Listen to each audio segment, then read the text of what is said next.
जी सलाम सत श्री अकाल और नमस्कार दोस्तों, मैं अहमद रज़ा और अज की गलबात मैं करांगा तुहाडे नाल इंडियन पंजाब दे अंदर या हिंदुस्तान दे अंदर चलदी किसानी उस लहर दी जिन्हों लीड उत्थे पंजाब कर रही है, पंजाबी किसान उसनूं लीड कर रही है। बहुत सारे सवाल उठते हैं कि इस रेजिस्टेंस के पीछे की चीज़ है, किहड़ी ऐसी चीज़ है जिन्हें दुनिया की तारीख दे विच खासकर अज की दुनिया दे विच ऐसी रेजिस्टेंस की तारीख रकम कर दी कि पूरी दुनिया हैरान है।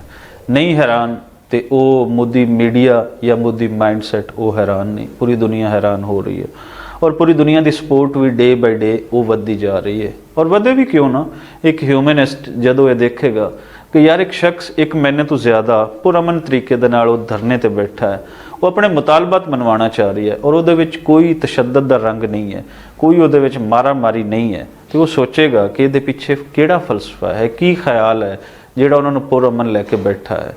सो ऐ ते दुनिया बिल्कुल इसनूं समझ रही है और मजीद आवन वाला वेला ये समझाएगा। सो सलाम है उन्हां लोगों की जिहड़े उत्थे बैठे हैं इस मूवमेंट दे विच, लेकिन बाकी अजे जिहड़े कोई इस ते नहीं सोच रहे उन्होंने थोड़ा जिहा सोचना चाहिए है कि किहड़ी वो चीज़ है जिहड़ी उन्होंने इस ते कायम करके बैठी हुई है।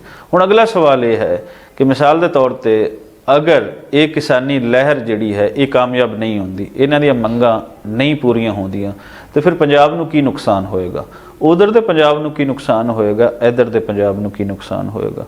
उधर दे पंजाब नूं तो नुकसान ये होएगा कि हमेशा तो जिहड़ा पंजाबी सवाल है उस दे अगे क्वेश्चन मार्क आ जाएगा कि इंडिया दे अंदर पंजाबी अपना आप नहीं मनवा सकिया, वो चाहे खेती का मुद्दा होवे या कोई होर मुद्दा होवे, पंजाबी पीछे चला जाएगा और उहदे ते जिहड़ी स्टेट है उहदी हर चीज़ ते हावी हो जाएगी।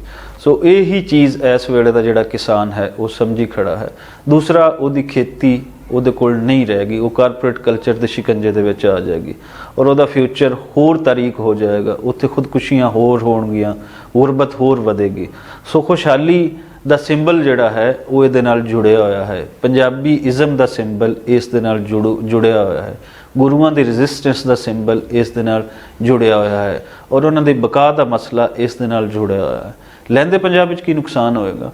लैंदे पंजाब विच ये नुकसान होएगा कि जिहड़ी रेजिस्टेंस चढ़दे पंजाब तो इधर पैनीट्रेट हो रही है, जिवें तुसीं कुछ देख रहे हो कि कुछ नौजवान गीत भी बना रहे हैं और होल सोसाइटी जिहड़ी उहनूं समझ आ रही है कि रेजिस्टेंस दा यह तरीका भी होंदा है।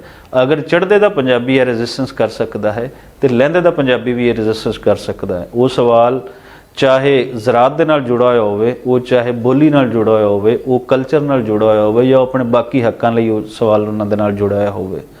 सो इत्थों का भी ये नुकसान होएगा कि जिहड़ा इत्थों की माइंड मेकिंग हो रही है वो ख़त्म हो जाएगी, वो इस तरीके पिछे सुट दी जाएगी जिवें 73 साल पहले सुट दी गई है। सो इसनूं कामयाब करन दे विच, इहदी कामयाबी दे विच फ़ायदा पूरी पंजाबी नैशनलिज्म का है, पूरे पंजाब का है, उस पंजाबी बयानीए का है जिहड़ा एक दफ़ा मुक गया सी। फिर असीं इहदे विच एक देखते हाँ तो इहदे विच जिहड़ा फ़ायदा एक होर हो रही है अज दे वेले नूं असीं देखीए तो वो वेला हो रही है लोगों को खुद सोचना आ रही है, ये नाल रिलेट किए हुए हैं, फिर लोगों को कुछ क्रिएट करना आ रही है। मिसाल के तौर पर जिवें गीत बन रहे हैं, शायद पंजाब की हिस्टरी के विच इस हद तक गीत ना बने होण। पंजाबी फिल्म जिहड़ी लहंदे दे विच बिल्कुल मुक चुकी है, पंजाबी म्यूजिक जिहड़ा किसी हद तक कुछ कारपोरेट कल्चर ने इत्थे कंट्रोल कर लिया है, वो तो है, वो अपने बैनीफिट्स लिए उसनूं अगे लैके आ रही है। अदरवाइज जिहड़ा लोकां दा म्यूजिक सी पंजाबी वो खत्म होकर रह गया है। चढ़दे दे विच कुछ हालत इस तो थोड़ी जी बेहतर है, लेकिन आवन वाले वेले दे विच वो हालत कदी नहीं बेहतर सी, उहदे ते जिहड़ी हिंदी जलगार सी उसने उसनूं मुका देना सी।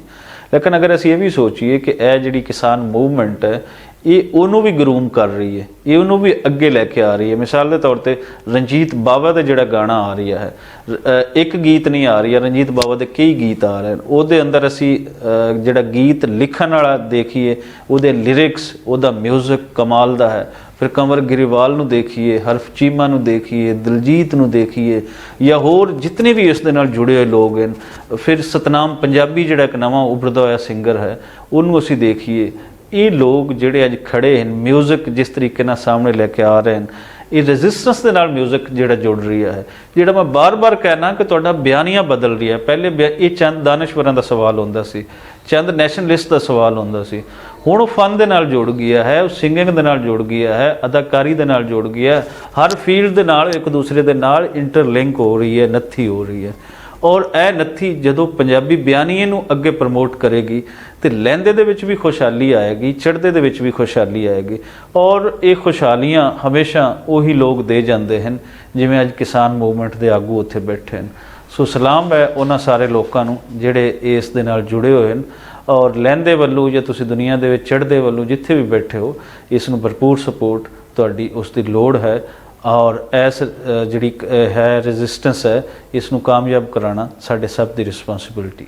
ਔਰ ਅਸੀਂ ਆਸ ਕਰਦੇ ਹਾਂ ਕਿ ਜਿਹੜਾ ਉੱਥੋਂ ਦਾ ਕਿਸਾਨ ਬੈਠਾ ਹੈ ਉਹਨਾਂ ਨੂੰ ਤਾਂ ਅਸੀਂ ਸੈਲੂਟ ਕਰਦੇ ਹੀ ਕਰਦੇ ਹਾਂ। ਦੁਨੀਆ ਭਰ ਦੇ ਵੀ ਤੁਸੀਂ ਜਿੱਥੇ ਬੈਠੇ ਹੋ, ਤੁਸੀਂ ਪੰਜਾਬੀ ਹੋ, ਤੁਸੀਂ ਹਿਊਮਨ ਰਾਈਟ ਐਕਟਿਵਿਸਟ ਹੋ, ਤੁਸੀਂ ਸਿਵਲ ਸੁਸਾਇਟੀ ਦੇ ਲੋਕ ਹੋ, ਤੁਸੀਂ ਇਸ ਦੇ ਵਿੱਚ ਆਪਣਾ ਪਾਰਟ ਪਲੇ ਕਰੋ। ਪਾਰਟ ਪਲੇ ਕਿਵੇਂ ਕਰ ਸਕਦੇ ਹੋ? ਤੁਸੀਂ ਆਪਣੇ ਕੁਝ ਸਲੋਗਨਸ ਦੇ ਸਕਦੇ ਹੋ, ਤੁਸੀਂ ਆਪਣਾ ਸੋਸ਼ਲ ਮੀਡੀਆ ਯੂਜ਼ ਕਰ ਸਕਦੇ ਹੋ, ਕਿਉਂਕਿ ਇਸ ਨੂੰ ਕਾਮਯਾਬ ਕਰਾਉਣਾ ਦੁਨੀਆ ਭਰ ਦੇ ਹਿਊਮਨਿਸਟ ਉਹਨਾਂ ਦਾ ਇਹੀ ਵਾਹਿਦ ਸਵਾਲ ਹੋ ਗਿਆ ਹੈ ਕਿ ਅਵਾਮੀ ਸਵਾਲ ਕਿਵੇਂ ਮਨਾਏ ਜਾਣਗੇ, ਔਰ ਅਗਰ ਅਵਾਮੀ ਸਵਾਲ ਮੁੱਕ ਜਾਂਦੇ ਹਨ ਤੇ ਉਹਦੇ ਤੇ ਰਿਆਸਤਾਂ ਕਿਵੇਂ ਹਾਵੀ ਹੋ ਸਕਦੀਆਂ। ਬਹੁਤ ਸ਼ੁਕਰੀਆ ਤੁਹਾਡੇ ਸਭ ਦਾ।